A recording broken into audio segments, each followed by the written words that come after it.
Okay, next case, State versus Cal Jordan on indictment 16-7-2073.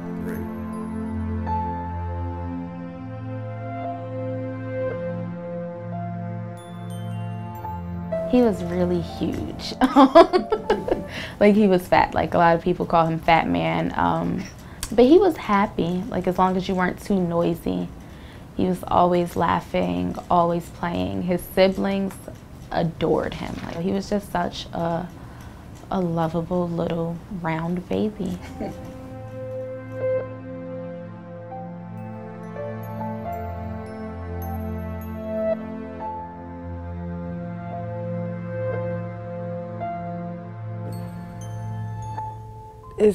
It's not what people think. Like, it's this time, I never put a baby in the bed. I was blamed for that, you know. I never did it, but we don't know who put him in the bed still, because there was a lot of people in the house. But when we woke up, he was in the bouncer inside the bed, and the babies was inside the bed with the bouncer. I was never even in the bed. I was on the floor. Essentially, he stopped breathing. There was no, like, he didn't drown, no one choked him, no one beat him. If you saw him in the hospital, he looked like he was sleeping. So literally it said undetermined, semicolon, co-sleeping. I went out. That's the first time I never ever go out. I went out that night and I came back. He wasn't downstairs. I didn't see my son that whole night until when I was woke up that morning and he was telling me that, you know, he was not breathing. I never seen my baby that night.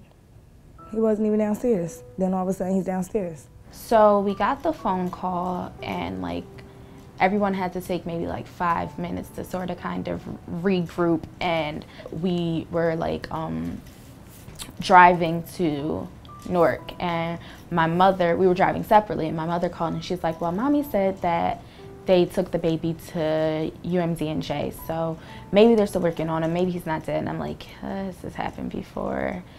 UMD&J is where they always take the traumatized dead babies. He's gone. I never thought this would ever happen again. Like, this, nobody would expect this to happen, especially 3 times. Like, that's I'm like, what did I do in life? Like, I'm blaming myself, I'm blaming God, you know, and then main thing is I need God, so I can't blame him.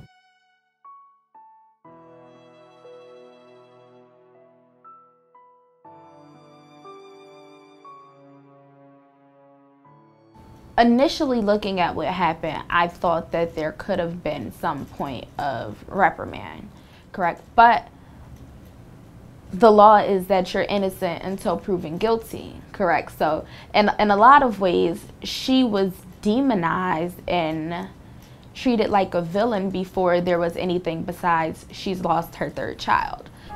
What makes this case highly unusual is that, as I think was Mr. Plant indicated, that first of all, this is a tragedy. I mean, it's first and foremost for you. And I don't presume for a second to be able to honestly put myself in your position. It's terrible. But the fact that this is not the first child you've lost, it's the 3rd child you've lost. Unfortunately, going back to 2004, your infant daughter, let's refer to as ZL, she died in a similar manner while in bed with you. And then 5 years later, in 2009, your infant son also died in a somewhat similar fashion from suffocation from being on a couch where his 2-year-old cousin was on top of him. I guess what's very disturbing to me is how this could have happened a 3rd time.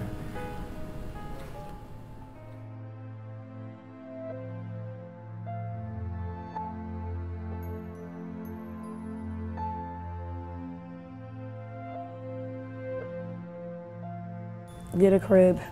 If you don't have a crib, get a car seat. Don't put the car seat in the bed. Don't put them near nobody. Don't lay with your baby. Don't fall asleep with your baby. Don't lay a baby on top of you. Just, because nobody don't want to lose a child, and to lose 3 is like, better learn from my mistakes.